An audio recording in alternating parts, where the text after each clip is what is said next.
Hello and welcome to the Real Life Sports Show. This podcast is for sports fans and people playing sport. Anyone interested in sport, basically, whether that's watching it, playing it, or competing at any level. My name is Sam Adams. I'm known as the Real Life Coach. I'm a business owner and a life coach who works with sports professionals, whether that's athletes, coaches, and people in and around the sporting industry. And I help those people live more expansively, authentically, so that they can enhance their performance, whether that's playing their game or living their real life. My background is business, really. I've been in business for over 20 years in property, and I've mentored in that industry and coached. And that led me into life coaching, and then that led me into working with people in sport. Basically, because I'm passionate about sport.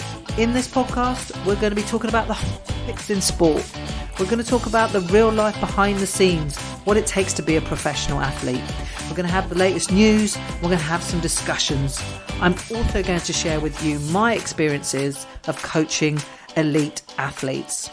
We will have some amazing guests, and they will be talking about the glamour and the glory, the medals, the achievements, the titles.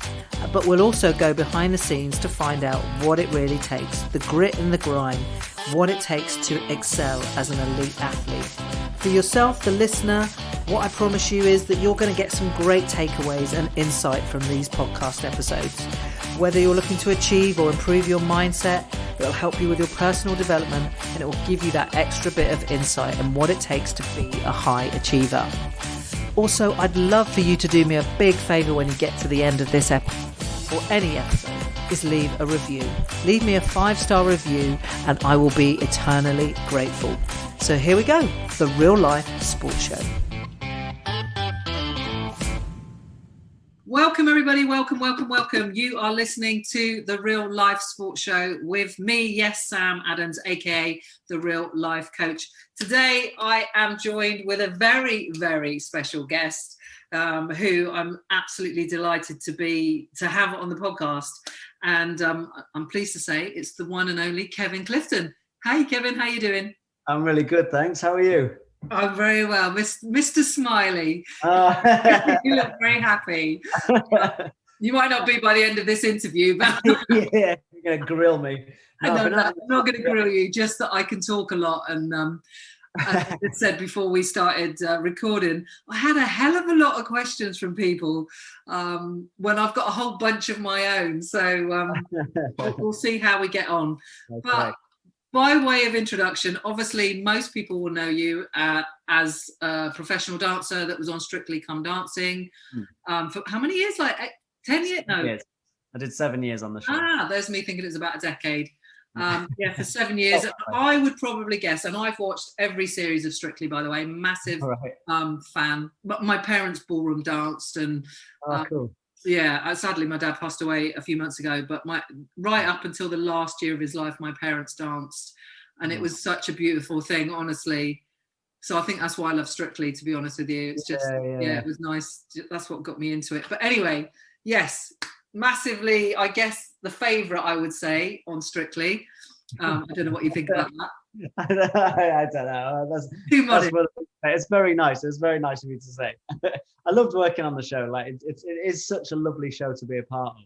And I think there's a lot of people got a lot of love for it. And I think it's only since I've sort of taken a step outside of it and I watched the last series. I mean, I was watching it before I was a part of it, but I think when you're a part of it, you almost don't. Even on the live show, you can't get a sense of just how many people are watching it and how many people are involved. And you see a big reaction on social media every Saturday night and, whatever, but it's difficult to get your brain out of that bubble, like the studio that you're recording it in and what you can see on your timeline. But then like watching it from the outside, you get this sense of like, just everyone becomes obsessed with Strictly from sort of September to Christmas. And I always felt a bit like, God, people are really into this show. Like people are really obsessed, aren't they? And I sort of had in my head, like when I leave, I'll probably be quite nonchalant about it and not say too much, not talk about it too much. Yeah. By week 2, I'd become like an obsessed super fan. I was so invested in the show. Did you? I mean, obviously this is about sports, this podcast, really. Yeah. And I do want to talk to you about that, because I do see it. You were competitive as a kid. You did competitions and things like that, and we'll come to that. But you talking about that, when you're in it and you're invested in it, those 3 months. I've spoke to a lot of athletes, and I work with athletes, and it's like their own little world. It's like the outside world is very, very different, and they get caught up in their own little circle. Was it like that for those 3 months of a year? Was it just very completely different on the outside? Yeah, you feel like you don't see anybody else apart from strictly people. You see, whoever you're dancing with, the other dancers, sort of people working on the show, the producers, the directors. Like, you see all the same people all the time, and you're sort of on this wheel of, go into the studio to do pro rehearsals on Monday morning, then you go to your celebrity, train with your celebrity sort of Monday afternoon until Thursday night. At some point you fit in going to It Takes Two, you see Zoe there, and then you're in Elstree Studios on the Friday doing camera blocking and gym fittings and spray tans and all of this kind of thing, more pro rehearsals, and then Saturday is a crazy day of like getting ready for the live show, more rehearsals, then band calls, and you do a big dress. We dress run the whole show as if it's live, just with 4 standing judges, and then we do the live show. Obviously, when people vote, then we record the results show, which goes out on the Sunday, and then Sunday is supposed to be a day off. But if you're through to the next week, you're choreographing the next dance to start teaching the next day. So you're just on this wheel of that week, basically. And yeah, it's difficult to see outside of it until Christmas. Yeah, it sounds massively intensive. You probably couldn't keep that going for any longer than 3 months of a year, I shouldn't imagine, just the intensity of it. Probably, yeah. Yeah, it is very intense. And like physically, but emotionally as well. There's a lot happens. And you're sort of, as a pro on the show, one, you have to be a choreographer to come up with routines. You have to be a teacher to teach them how to dance, obviously a performer as well. But also you're sort of in charge of this person. You've been put in charge of someone for a few months, and you're in charge of their emotional and mental well-being throughout the whole process as well. I mean, they have a great setup at Strictly, and there's people and whatever, but like essentially you're like the manager of the team. So like I would say that to my celebrity partners. I'd be like, you're like the star striker, and you have to consider me like the manager of the team. Right. Okay. Yeah. And everything that I'm doing, I'm thinking about how you can deliver your best on Saturday night, or how we can together. So yeah, it's quite an intense few months, and then you sort of wake up at the end of it and go, right, okay, it's Christmas on Tuesday, and it's like this weird feeling. I've got to go Christmas shopping. I've got to sort my shit out. Yeah, yeah, exactly. Yeah, because nothing gets done. Like kind of yeah. And then I guess you have the tour as well, right? So you go on to the tour as well.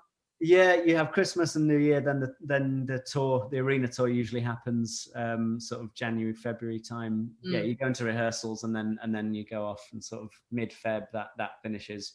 And then for a lot of us, to be honest, we then go and do our own tours and things like that. So you're sort of constantly on this bigger wheel of stuff happening as well. But yeah, it's weird. It's so weird at the end of Strictly. I've heard so many sports, athletes and stuff talk about how everything has been gearing up to that one moment. Like, say if they're training for the Olympics or something, their whole life has been gearing up for this one moment. Yeah. And then they have this weird moment of like, they win, like they can win the gold medal, for example. And then they have this weird sort of flat sensation afterwards where like everything's supposed to be like, oh my God, I've won the gold medal. But it's almost like a slump.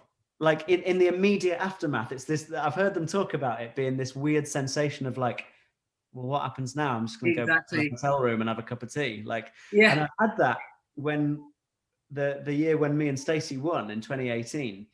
Like I'd come second 4 times on Strictly. I know.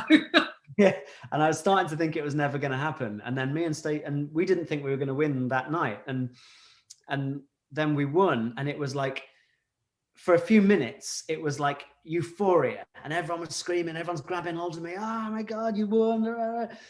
And then after that, it was like, right, what happens now? And then there was like this big after party. Everyone enjoys the big after party, the rap party of Strictly. Yeah. And, you know, everyone goes to this place and everyone was like, oh, can I buy you a drink? And all of this. And I was just sort of stood there, not saying anything, just sort of stood there with this glitter ball trophy. And my mum went to me, are you all right? And I went, yeah, I think I'm just going to go home. And I literally, the night that we won, I went home and put my glitter ball on my side table on my little flat in Kingston where I was living. Put my glitter ball on the side, made myself a cup of tea, and got in bed and watched Match of the Day. Oh man, after my own heart. I love it. Well, there you go. That's it. And I think that's the thing, isn't it? You know, and this is, you know, tying this in with sports, because some of the sports people that I talk to, you know, is it almost like getting to the end of your career, like Kelly Holmes. Yeah. She obviously won 2 amazing gold medals in Athens. And that was right at the end of her career. And then you do that, which you've been striving to do your whole career. Like, it took her 20 years, effectively. Yeah. And I interviewed Billy Schwer. He's a world world champion boxer. Same for him. Took him 20 years to reach his pinnacle. And then it's like, well, what now? Yeah. You know, literally, what comes next? And certainly in some of the stuff that I do, helping people navigate that. Because I guess the same for you in dancing and then sports is, your career, you can have a career-ending injury, or you have that natural sort of retirement. Yeah. And when you're in the public eye massively, like you are, and people like Kelly, or you're seen as this great sporting idol, coming to the end of that is really tricky to navigate from a mindset point of view, because you're used to a lot of attention. I know Billy talks very openly that he literally like fell off the wagon. He literally like didn't know what to do with himself for a couple of years. Rhys Thomas is a rugby player that I know. He played for Wales. Same for him. He literally just turned to drink. Now, I know you haven't done that, but I think there is this thing of when you're in the limelight, when you're going after this big goal and this big dream, and even if you're not in the limelight, for us all, when we hit our Mount Everest, the peak, what happens next is can be a really big challenge and a big mindset shift. So, because obviously you then gave up Strictly. Yeah. What was the mindset and the thinking around all of that? So I guess with leaving Strictly, I was thinking it around sort of because I did one more year after I won with Stace. I did the 2019 series, and I did mention it to them at that point, and I wanted to be just very open with them and say, you know, I am thinking about what I'm doing now, like just at the age, you know, at the age I'm at, and you know, that I'm interested in other things. So like I do a lot of theatre stuff, and I wanted to explore that a lot more, you know, singing and acting and all the other stuff. And things were coming my way in the theatre world, and I thought, you know, at what point do you jump and take up these opportunities? You know, if it's not going to be now, when is it going to be? And I don't want to leave it too late. So I guess I felt that I'd been on the show for 7 years, and I felt like I didn't want to get to the point where I was repeating myself, just in terms of I'd had every different type of celebrity and every different type of sort of journey on Strictly, like, you know, the different ways that it can go in terms of the narrative. Like, you had the year that I won with Stace, a year that I went out early with Annika Rice. I had a year where we took sort of a non-dancer that there was a real underdog to the final. I had a year where I was dancing with someone who everyone said was too good from week one. Oh, they must be trained, you know. I had the year that I danced with Susan Kalman in 2017. I mean, she was just the favorite to be eliminated first, the favorite to be eliminated every week, and she was that one that just the nation sort of fell in love with her. Yeah, she's great. She's amazing. Yeah, and I've seen her live, and it was hilarious. Yeah, she's so funny. She was so great. Like, we just became such good mates, and she really just threw herself at it and really went for it, and was sort of didn't take herself too seriously, in that she was okay to sort of have fun, but at the same time she didn't want to be like the joke act of the series and just go out and purposely do comedy every week. And she wanted to really try her best, and I think she surprised quite a lot of people. So I felt like I'd had lots of different journeys on the show, and I said to them at the time, I said, the only real different thing that I can do now on the show that I haven't done already was if you partner me with a man. And they said, look, it's something that we are thinking about doing at some point. Yeah, it's definitely something we'd love to explore. We can't guarantee you that at this point. We can't guarantee that will happen on the next series, and if it does happen, that it'll definitely be you or whatever.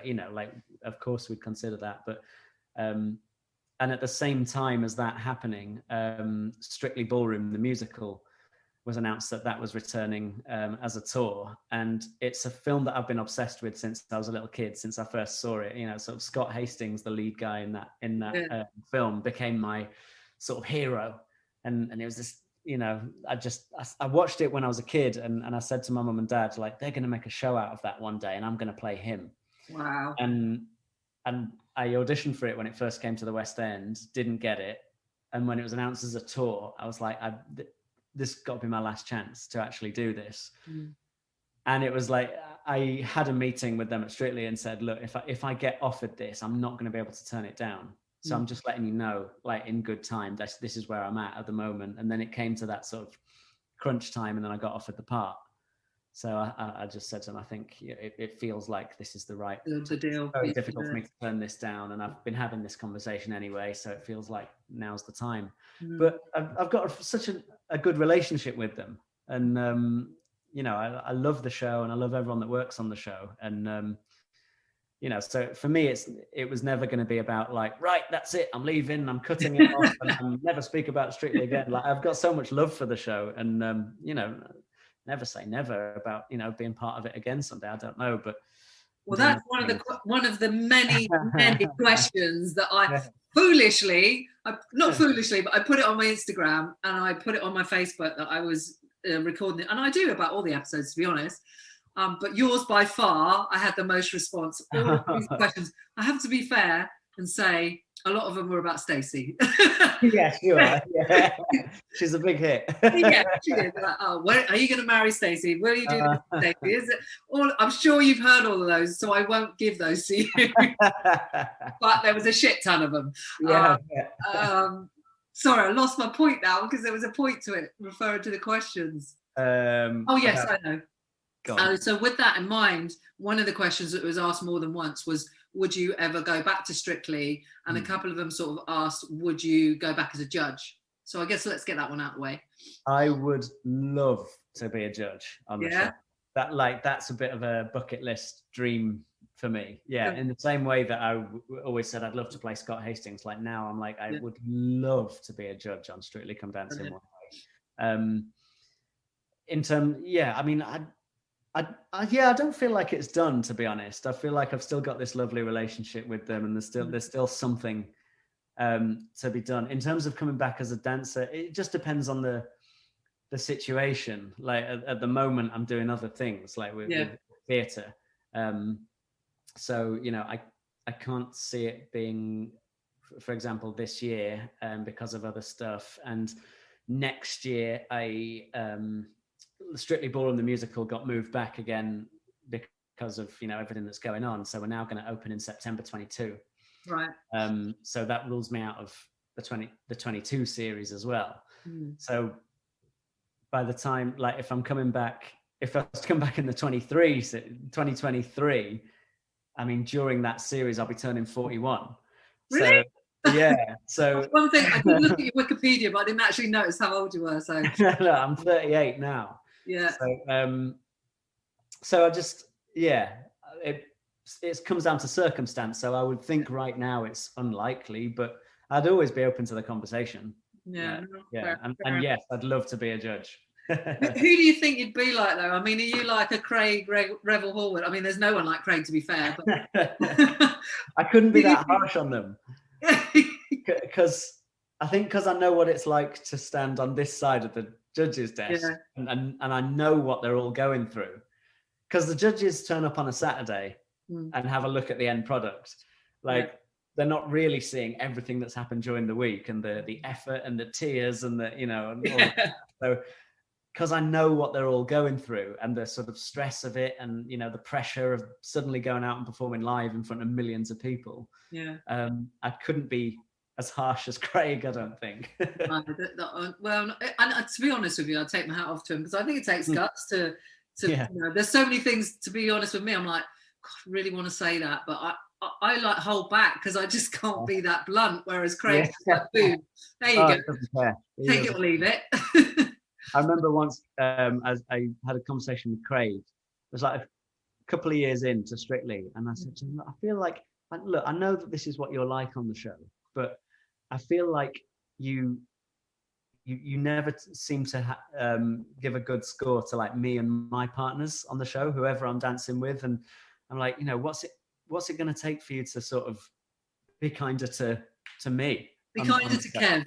Yeah. What to get a good score out of you or whatever. Yeah. And he went, well, you've got to dance better, darling. Right, oh, fair enough. I love that. That's a very good accent, by the way, as well. Yeah, he does seem quite harsh, but I guess in every when you have those kind of shows, you need the good cop, bad cop kind of thing. Yeah, he's lovely, really. Is he? Nice guy, really. But I have to say that because he's directing me in Strictly Ballroom. So. Oh, is he?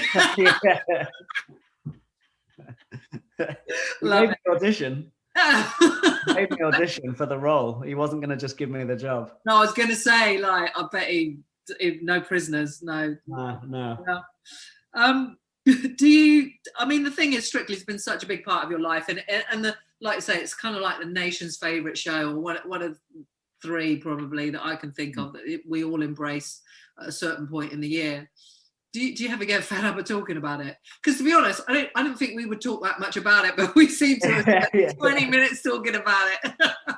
I don't, to be honest, because I just, like I say, I think it is wicked. And what I love is that people are talking so much about a show that's about ballroom dancing. Yeah. Because it's this thing that I've always loved doing. But like when I was a kid, it wasn't necessarily this big thing that everyone was talking about. Like my mates at school weren't asking me about the Paso Doble. It was just this weird thing that I did. But now, like, even sort of, just blokey bloke mates from school will text me and go, yeah, I wasn't sure, like, Bill Bailey's bounce in his samba was a bit off this week. And I'm watching it, I'm going, yeah, you're right. Yeah. Everyone knows now. Everyone knows about ballroom dancing, which is cool. It's really cool. Who'd have thought that? Yeah, I can't. When was the first Strictly? I can't remember the year. What's the first one? Gosh, 2004-ish or something. I don't know, something like that. Yeah, I mean, who'd have thought? Back then, the early 2000s, that ballroom show would be so popular. I know. Incredible. I didn't think so. Like, I was competing at the time, and as a competitor, we were all a bit like, oh, this, they're trying to do come dancing again. It's no one's going to be interested in watching celebrities trying to do ballroom dancing. It's going to be a flash in the pan. Yeah. These competitors are just selling out and blah, blah, blah, and all of this. Like, cut to a few years later, I'm trying desperately to be a part of it. Yeah, I heard that you auditioned, was it 3 times or something? Yeah. I got rejected twice. Yeah. And then, finally got on the show.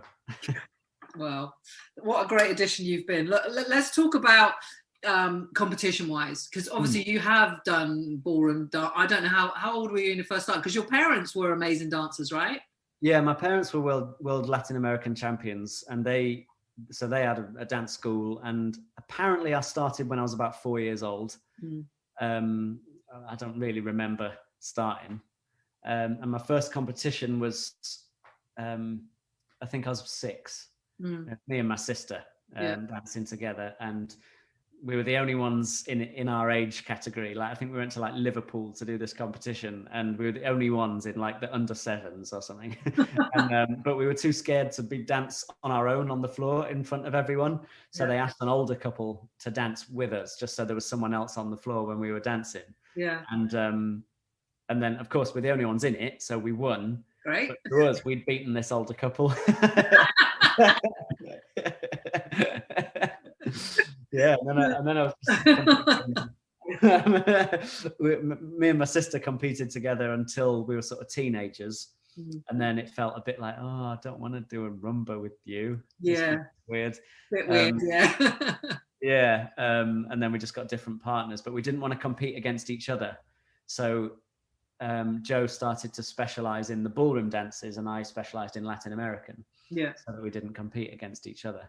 Yeah. Okay, makes sense. So, I mean, as a kid, like, what was that like growing up? Because, like you said, you had this thing that you did outside of school that, let's be honest, not lots of boys, I'm sure, that you hung around with did. I'm not sure if any of them did. What was that like as a kid? Were you teased for that, or how was it? Teased a bit.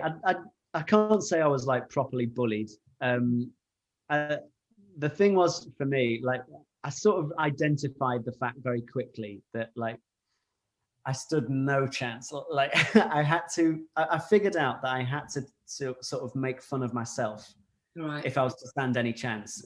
This sort of giving myself like a suit of armor, which was making self-deprecation, you know. Yeah, works. And because I was like turn up in secondary school, I'd be competing at the weekend, so I'd turn up on a Monday with an orange neck from fake tan, but like you couldn't put the fake tan on your face.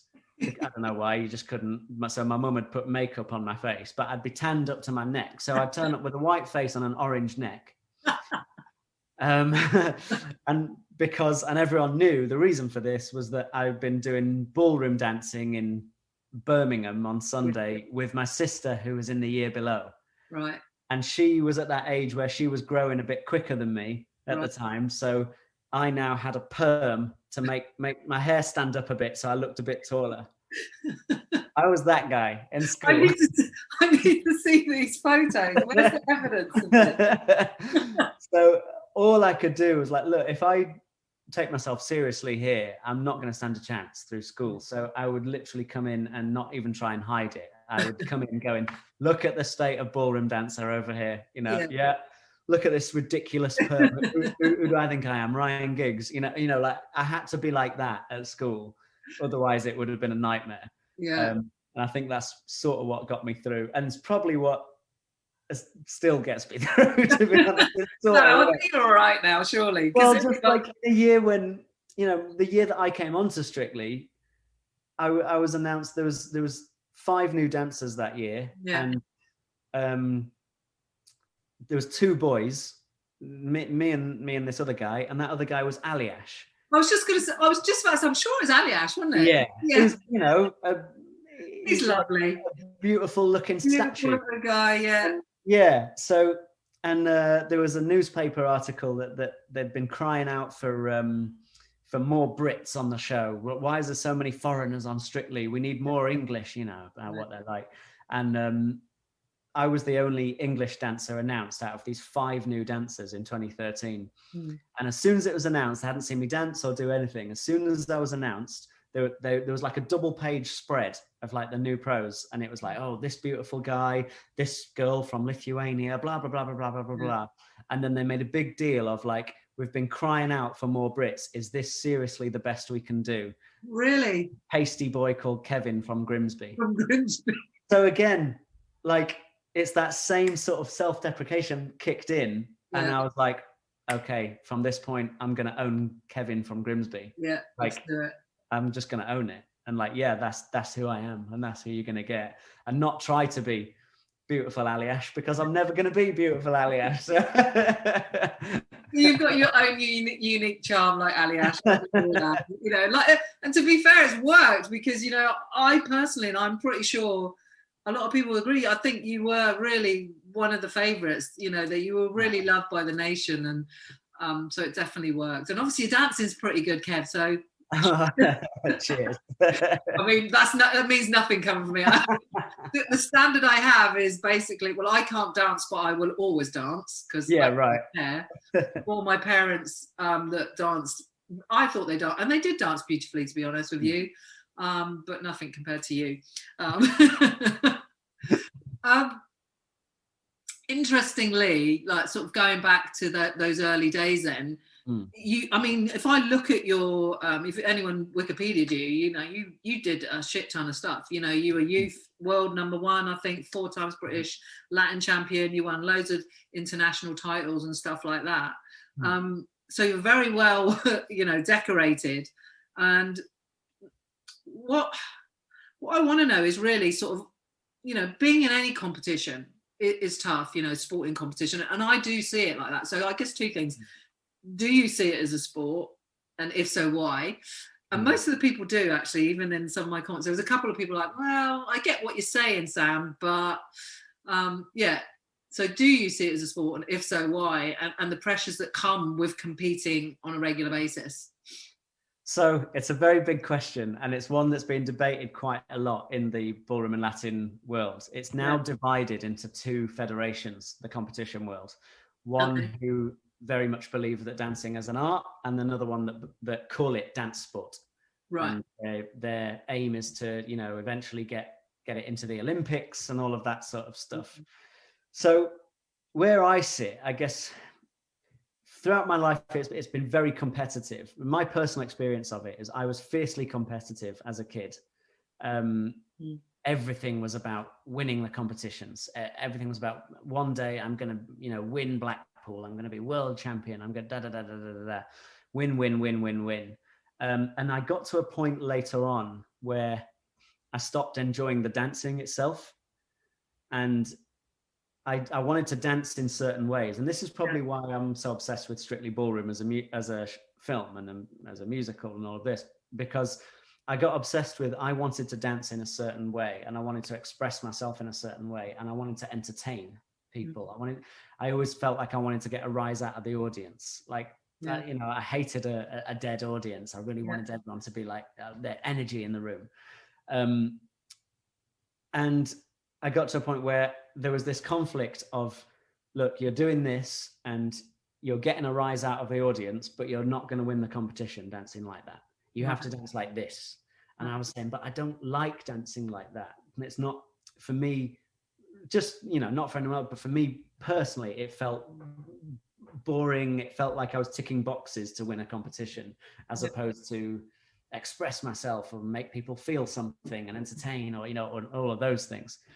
So I ended up quitting in my 20s because I didn't want it anymore. I didn't want the competition thing anymore. And I guess on the sport or art thing, I personally feel that dance is an art as opposed to a sport. But I think we train like athletes. I think it's athletic what we do, and we train like athletes, and we especially in competition world, well, and in theatre, to be honest, like a lot of dancers, even ballerinas, they put themselves through the same structures and systems to maintain a certain physicality and flexibility and stamina levels, and just making sure you're always on top of your game. So I think it's sort of sport-like, but to me, dance is an art where we express and we make people feel things. That's what it's about. I guess it's a difficult one, but I guess with sport, if Usain Bolt has a really, really bad day and doesn't run like he usually does, maybe Usain Bolt's a bad example because he'd probably still end up winning. But anyone, they're running a 400-meter race and they have a bad day, and the person next to them has a great day, but that person who you've never even heard of is not like, has never won a race before, but they just have the absolute race of their life and they're quicker than that one, then they win the race. And there's no argument about it. There's no, but I actually still think that one was better. Yeah. It's like, well, she wasn't. Yeah. she ran faster. Yeah. So, it doesn't matter what you think of her running style. She ran faster, for example. Whereas dance is so subjective.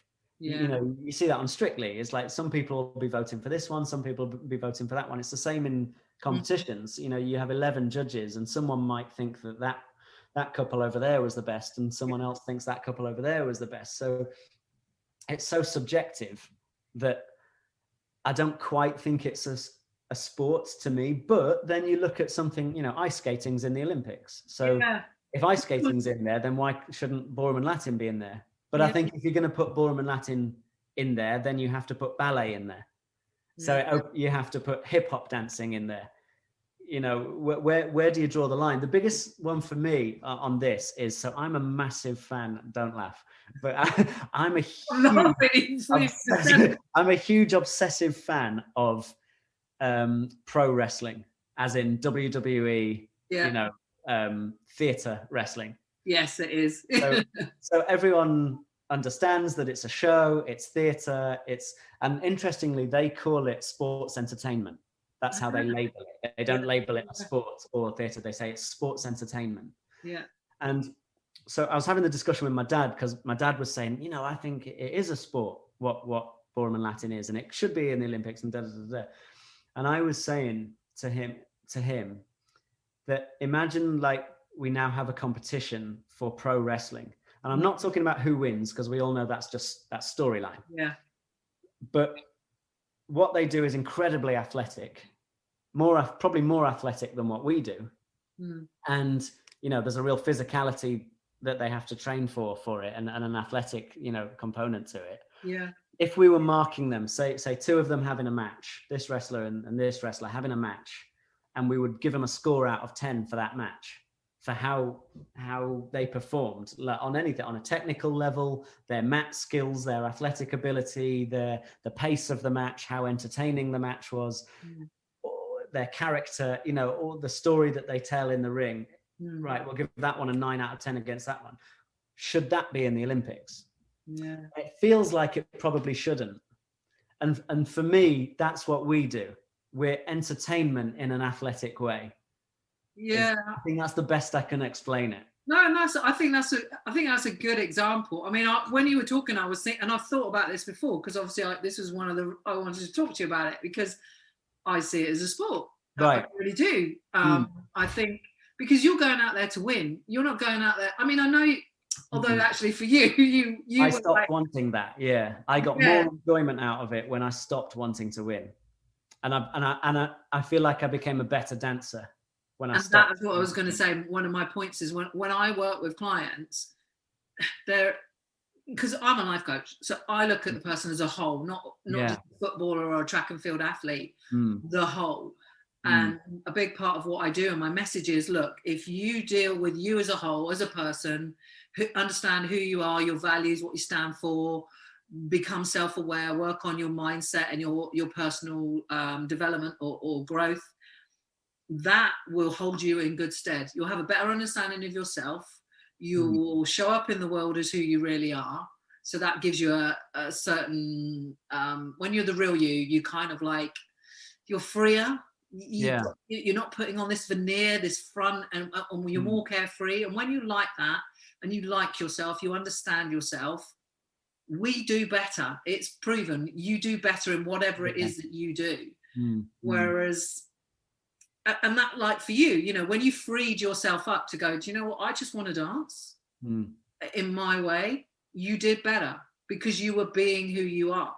Yeah. And I've had that with sports people where, they show up and they feel like they have to perform. Like performance is how they're seen.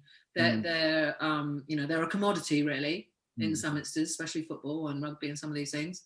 And that pressure is huge. And they don't feel like they can show up as who they really are or do things how they really want to do them. But when they take it, step away and then do that work and work on themselves as a whole and go, you know what, this is me, this is how I show up, this is how I want to do it. Chances are they're going to perform way better. And I know for a fact that they are going to be the best version of themselves. So their potential to unlock that human potential and be their best is, you're unlocking that basically by being you, like you did. So I think, that's just my take on it, and I know that from what I do and experience. But I think I still think that even though you were saying like, well, yeah, I just want to do it this way, I don't care if I win, I still see it as a sport. Because like I said, I still do some of that stuff with athletes. And not you could say there's who is it? Oh gosh, trying to think. Roger Federer. So he's a great tennis player. We all know who he is. But he's really calm. Everyone knows he's really calm and cool and collected on. He wasn't always like that. He was an angry young man, and he learned and he did a lot of personal development, a lot of mindset stuff, and basically he just shows up to play tennis. Yeah. Like, yes, he has coaches and all of this, but it's well documented that he will go, rather than think, oh, I've got to win, I've got to do this, I've got to do that. It's like, I'm a good tennis player. I'm good enough to win. I'm just going to go and play tennis. Yeah. I want to play tennis. Yeah. And it's that mindset. And I love that, because it's very like, it's that thing of play, like they say in football, they say play the game, not the occasion. Like if it's the FA Cup final, don't go out to try and win the FA Cup, just play your game of football. And I sort of love that. But at the same time, if he does that and he does that better than the person in front of him, then he wins. That's not necessarily the case in dancing. Like, so five years after I quit the competition world and I was performing with a company called Burn the Floor on Broadway, that's when I feel like I was in an incredible sort of peak of my dancing, really. And I was a much better dancer at that point than I was when I was competing. But if I danced like that in a competition, I would get a much worse result than I was doing dancing the way I was. So there's this weird element to it, like being a better dancer doesn't necessarily equate to getting better results in competition. Because it's so subjective, and I just think if it becomes sport, then it becomes that there has to be a sort of a structure to what is the best dancing. Then what is, like, we know what it is in a race, it's who crosses the line first. That's in football. In football it's who scores more goals than the other team. In tennis, who scores more points, hits the ball past the opponent within the framework, within the court, more times than the other. In dancing, it's like, okay, what are those rules? Because they have to judge it on something that's not just, well, I like them the best. And I think once you lay out those rules, and that's the way it is going on one side of ballroom dancing. Right. Once you lay out those rules, then everyone's going to be dancing the same. To try and get that win, they have to tick this box, and this box, sort of in a more efficient way than everyone else. But then I think it squashes artistry. And and artistry is a luxury, I think, in sport. Like, you get some great artists in sport, but it's not the necessary ingredient to win. Whereas in dance, it sort of is. Necessary. Sorry to cut you off, Kevin. No, go on. No, I get what you're saying there. You make some really good points, because even if I think I was football, I can't remember who I was listening to the other day, but they were talking about how their side are playing football. I think it might have been Tottenham. Not a Tottenham fan. But who is your team? Arsenal. What about you? Well, my team is Scunthorpe United. An immediate laugh. I'm a shareholder at Scunny. Oh, are you? Yeah, but my dad's team, if we're talking Premier League, my dad's a lifelong Chelsea fan because he's a Londoner. So they're my Premier League team. Okay, well, that's not good either way. But isn't it funny how we have two teams as well? Like, Arsenal is like my heart. I've been an Arsenal fan for a long time, but I live in Brighton, so you sort of follow them. Yeah, and my friend's a season ticket holder, so whenever Arsenal come, I always go with her. Yeah, I have to sit in with the Brighton fans and cheer for Arsenal. It's horrible. Yeah. But it is kind of like that in football. It's like, it's that question of like, would you rather play boring football and win, or play beautiful football and not win? And this is the thing that I was listening to the other day. I think it was on 5 Live Sport, because that's what I generally listen to. And they were talking about Tottenham, and some of the fans were asked, because I think their game is not great at the moment. Yeah. Is it about grinding out the wins? Would the fans be happy with the ugly football, but they qualify in the top 4? It might have even been West Ham, I can't remember. Yeah. Or would they rather see beautiful football? And the consensus was they'd rather see beautiful football. Right. Rather than the win. Now, I don't know how many fans they polled or whatever.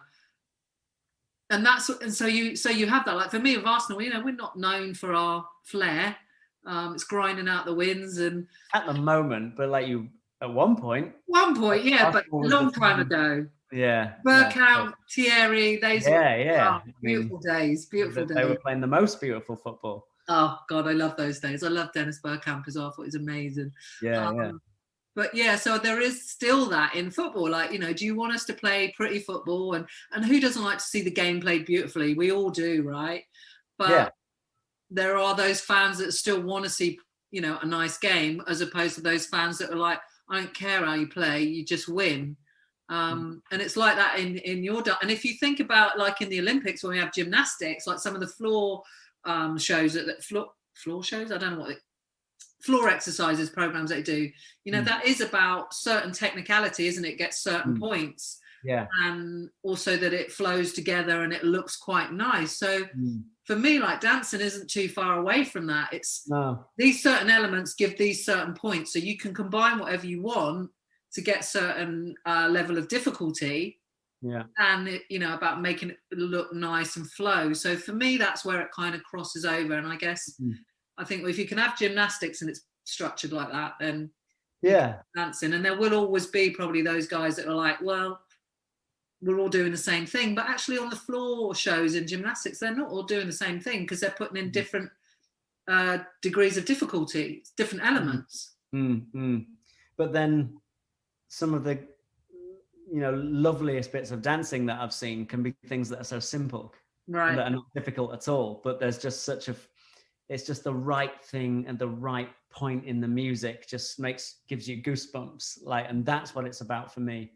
And I guess I used to have the same, like, as what we were saying about football. I used to have those same conversations with all my mates in competition days. I would ask them, I'd always be fascinated. I was like, would you rather win at Blackpool, but everyone thinks you're a mad, boring dancer, and just no one likes your dancing, no one's interested, but you win the trophy? Or would you rather, like, the crowd is going nuts for you at Blackpool, making loads of noise, and everyone thinks you're an amazing dancer, and it's just everyone feels something when they watch you, and young dancers are inspired by you and all like that, but you finish 5th? What would you prefer? And every single one of my mates would say, no, of course you want the win. Really? And I always thought the opposite. I was like, I'd take 5th every time than be a boring dancer. I think there is. I guess it comes down to character, doesn't it? And what's more important to you? Do you want the adoration of the audience, and to feel like, like for me, like, do I want to be the greatest life coach in the world? I'd like to be, but to be honest with you, I'm quite happier having, my audience, and that they are inspired by, what I do, and my clients are inspired enough to go and improve their life. I don't need to be the greatest life coach in the world. I know it's very completely different, but I don't, because I know that actually I'd much rather impact lives and help people change their lives than I need to be the best in the world at what I do. And I guess I'd like to have praise and admiration. No, I'm not going to lie. I'm like, some of that. So I guess it's a bit like that, really. But it's one of those ones, isn't it, that will probably get debated. Like, even like me and my dad disagree on that, because Dad sees it as a sport. What does your mum think? My mum's sort of probably sat in the middle somewhere on it. But interestingly for me, like, at that moment where I just lost all love for competing, like in my sort of mid-20s, I was like, I just don't get anything out of it anymore. I don't want to dance like this. I don't really like my own dancing. I feel like the audience aren't interested in my dancing, but I'm sort of edging towards a win, but it feels a bit meaningless, you know, like, and I just gave up, and I was like, I don't want to do this anymore. And people were saying to me, oh, you're throwing it all away. What are you doing with it? You've trained for this all your life. You know, one day you're going to be, you know, the best in the world, blah, blah, blah, blah, blah, blah, blah, and all of this. And I thought I didn't like dancing anymore. I was like, no, I went through this sort of phase of, I think maybe it's what my family has always done. And I've never really made a choice about it. And I want to sort of live my own life. And so I gave up. And people would tell me, no, you just need a break and get re-inspired and da-da-da-da-da. But I wasn't inspired by anything. And then I saw Matthew Bourne's Edward Scissorhands at Sadler's Wells, like the ballet of Edward Scissorhands. And I sat and watched that. And it made me cry, like just watching it. And at that point it was like, I've got it. It's clicked for me. Yeah. It's not that I don't like dancing or performing. It's like I want to, it's the storytelling and making people feel something that I love. I'm not so interested in the winning the trophies.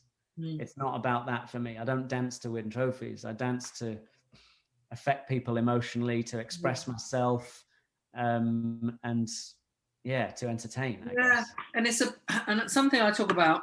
I've talked about this for like 20 odd years, because I know you're into your property, I'm into property, we both know Rob. I used to always say, when I started doing different property strategies, that I want to create win-win situations. I'm not interested in just creating a situation where I win, because I used to buy below market value property and stuff like that. And that was what it was about, win-win. And even with my coaching, and it might sound weird, but I want to create a win-win situation. And that situation is that the people I work with inspire me. So I feel like I'm getting a win because I'm working with inspiring people. And the work that we do together creates change and impact for them. And that's a win-win situation.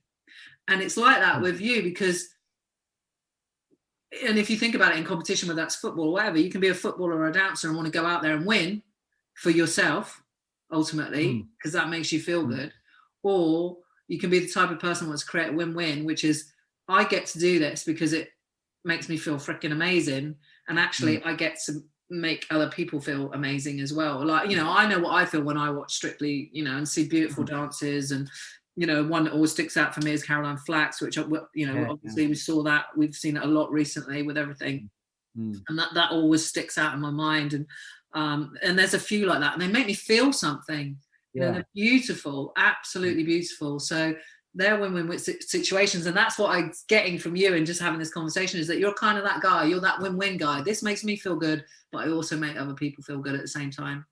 And it's also that thing, like, you're so right about when you just sort of get in touch with yourself and who you are and how you want to be, rather than feeling I've got to try and be that, because that's what the winning dancer looks like. You know, that's what the champion does. So I've got to be like that.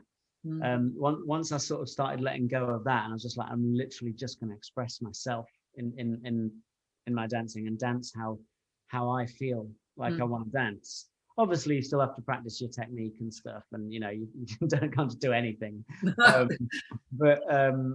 But yeah, like, I want to be who I want to be and dance how I want to be. Like, that suddenly feels so much easier to, one, enjoy it for myself, and two, it just clicks into gear, and it feels like the audience believe it a bit more. And well, it's authentic, isn't it? You know, I know, like, authenticity is like one of the most overused words in the world. But when you come from that place, it's very liberating, it's very freeing, and you do perform better. And I think there's a lot of resemblances with sport, track and field, football, whatever.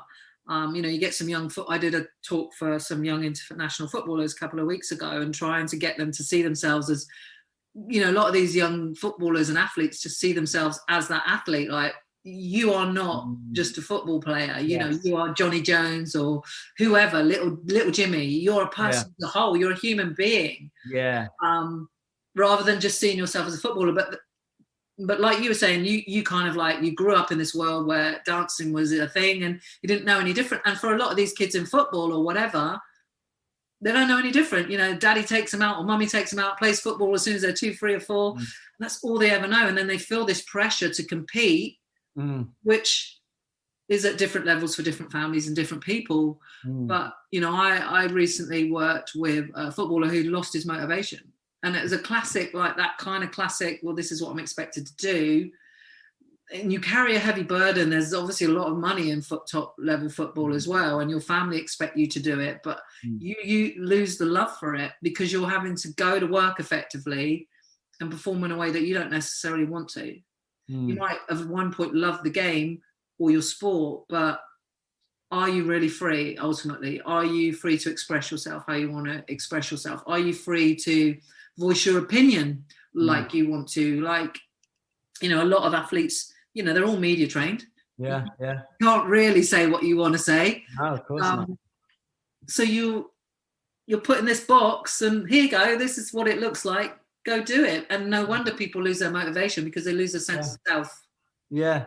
And it's a big thing, just this idea of identity. And it was interesting, you know, the fact that the pandemic's come along now. I've always just identified myself as a dancer, you know, in the same way that people say like, okay, I am football, or I am athlete. It's like I'm this dancer, and this is what comes along with it. And just for me as well, things like when I was competing, it was like I am son of Keith and Judy Clifton, who are champions, so I have to sort of follow that. Or then when I'm on Strictly Come Dancing, it was people knew me as sort of, it's Kevin from Grimsby, you know, and people, you know, they think, okay, Kevin's like this and he's like this, and then you feel this pressure to sort of maintain that. I've got to make sure that I'm this, and it's weird because I'm really on stage. Or, you know, when I'm performing on Strictly or whatever, I'm a massive extrovert, and in mid-performance, I'm very confident and very sort of, I'm a big performer. As soon as the camera turns off, as soon as I walk off stage, I'm a total introvert. Right. And I sort of, in a room full of people, I'm the least confident person in the room. And it's weird, like I would come out of the stage, say I've just done a show somewhere, I'm coming out of stage door, and there's a load of people there want a picture because they love Strictly, or, you know, whatever, pictures and autographs and stuff, and want to talk to me. And I'm sort of a bit, I don't know what to say, awkward, sort of a bit socially awkward, a bit shy, a bit whatever. But there's this weird identity that I've got to maintain, which is the guy on Strictly. Yeah. You know, Kevin from Grimsby. And I've always had an element of that. Just, you know, I always say that, like, from a very young age, I was being judged in competitions, you know, by judges, until I was in my 20s. Then I went into theatre, and it became, you know, you're judged on reviews, on audience applause, you know, for whether it went well or not.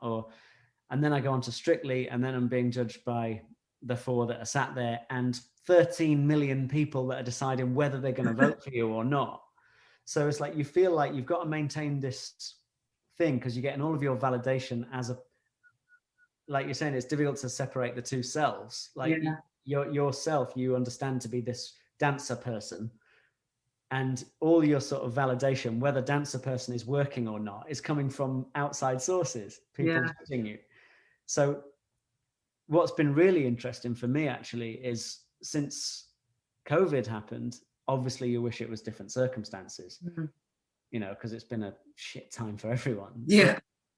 But it's been this weird, like, probably for the first time in my life, I've had this period of, okay, for a year, like, I don't have to be anyone for anyone. I don't have to be anything for anyone. I'm just indoors. And I almost didn't know who that person was, like who Kevin is sat at home. Yeah. Because like the boxer who just identifies himself as boxer wanting to be world champion, or, you know, the athlete that is training for that Olympics, you know, or whatever, or the football, like, I identify myself as like dancer guy, and now Strictly Dancer guy who's on TV, and Kevin from Grimsby, and people think I'm like this or I'm like that, or you know, whatever. And now in the last year I've sort of gone, okay, so whatever this is now, this is what I actually am. Like, without all of that. Yeah.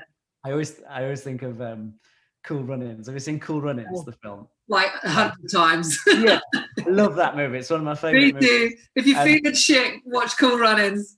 Yeah. And you know, near the end, John Candy's saying to him, if you're not enough without it, you'll never be enough with it. Exactly. Like, meaning the win. Yeah. He was like, how will I know if I'm enough? And he's like, oh, you'll know. And it's kind of that same thing that we're talking about, like knowing what you are without that, without the accolades, the trophies, the achievement or the applause or whatever it is. And I feel like this last year, I'm sort of starting to figure it out at 38. Trust me, it took me a long time. I'm still learning. And that's why I do what I do, because I do it for myself. And then what I learn, I share. And I hope that people figure it out way quicker than I did. But it is right, you know, if you're not happy without it, you definitely won't be happy with it. No. And I think there's some real lessons in that. And when this whole pandemic started, I didn't know it was going to go on this long.